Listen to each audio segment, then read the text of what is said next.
I'm Victoria Mole from Contempo Coding, and today I want to talk to you about mistakes that you're going to want to avoid when you're taking the CPC exam.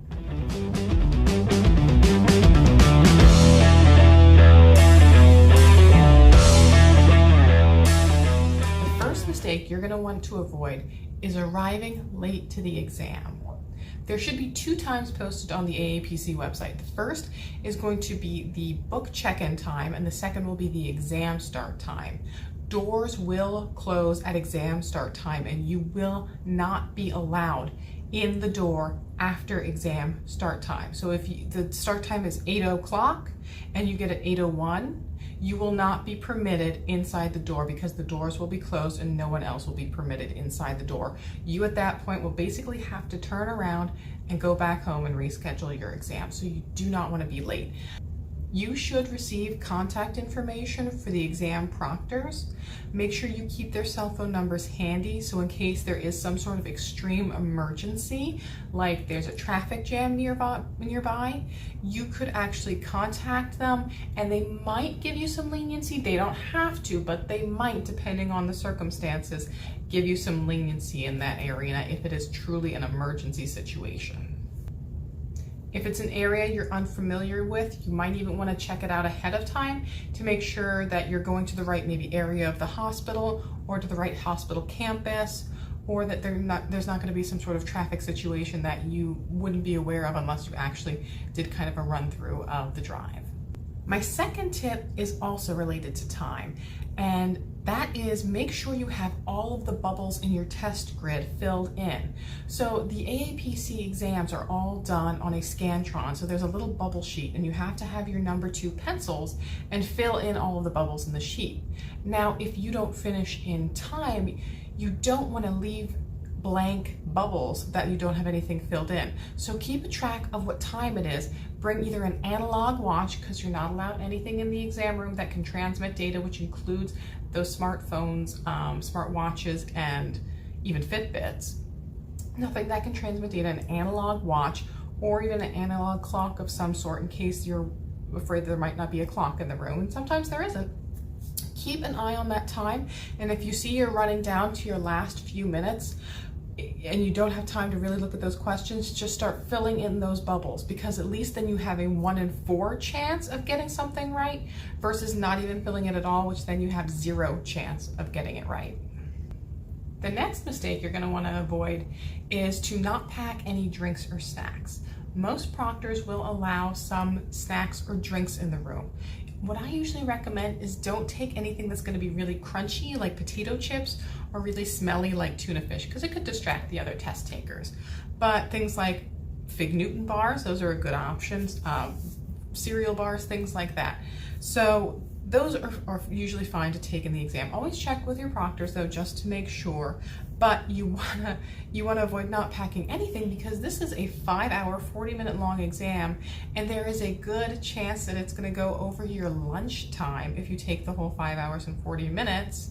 So you don't wanna have your stomach rumbling or be dehydrated when you're trying to take the exam. A lot of people are so distracted by it, they're not going to want to sit down and eat a whole lunch, but you do want to have something to eat and something to drink available to you. It's also not a terrible idea to take things like hard candies you can suck on, or lozenges, and even things like tissues and hand sanitizer, because the last thing that you want to do is sneeze during your exam and not have any tissues to blow your nose and have to waste time going to the bathroom just to blow your nose.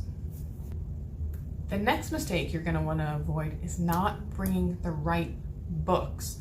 If you do not have the right books, you can actually be turned away from the exam. So read that very carefully when they send you those instructions, because the instructions aren't as simple as bring an ICD-10, bring a CPT, and bring a HCPCS. It actually says you can bring any version of ICD-10, any version of HCPCS, but the CPT has to be the AMA edition. That is the only edition of the CPT book permitted for the exam. The other mistake you're going to want to avoid is making sure that your books are prepared correctly. So there is no taping, no stapling, no gluing, or even whiting out, extensive whiting out, a little bit of white out. No extensive whiting out allowed in any of your exam books. You're allowed to put tabs in it as long as you can tell that the clear intent of them is just to bookmark a page, not to add additional information in. So tabs are permitted, writing notes is permitted, gluing, stapling, whiting out, you can't white out a whole page and write another book in there. None of that is allowed for the exams. The next mistake you're going to want to avoid is not dressing appropriately. Make sure that you dress comfortably. This isn't a job interview, it's a test. So they expect you to be comfortable while you're taking the exam. The other suggestion I would say is to dress in layers, because sometimes rooms can be very cold or very hot, or they might change. And sometimes, because we are borrowing space as a proctor to proctor these exams for the AAPC, oftentimes there's not a whole lot of control over the climate there. So you might want to have a sweater to bundle up and take off just in case it gets hot or cold. Another mistake you're going to want to avoid is forgetting your photo ID. You are required to have your photo ID so they can make sure that the right person is taking the exam. Cell phones are not allowed during the exam. So you'll probably either have to leave it somewhere outside of the exam room, like in your car, or some proctors will allow it to be located at a separate table that they can monitor as long as it's switched off and no alerts are going on. And the last mistake you're going to want to avoid is trying to cram too much towards the end of the exam. If you're getting into your last couple of days, by that point, if you know it, you know it. If you don't, you don't. There's not going to be anything magical you can do in a day or two to suddenly make you understand things that you weren't going to understand prior. So just relax, get yourself into that mode. It's not terrible to do little refreshers, but try not to read your entire CPT book the night before the exam, because all that's going to do is stress you out and make you second guess yourself more during the exam. You get 2 attempts with these exam purchases for a reason, because this is a hard exam and not everyone passes. So even though it is time consuming and frustrating to schedule a second exam, it does happen to a lot of people. So it's important to just not stress yourself out about it and just enjoy the fact that you are on an adventure towards a fantastic new career. I really hope you found this video helpful. If so, make sure you hit that subscribe button and hit the little bell for alerts so that you can keep up to date on all the videos that I'll be posting on medical coding, medical auditing, and healthcare.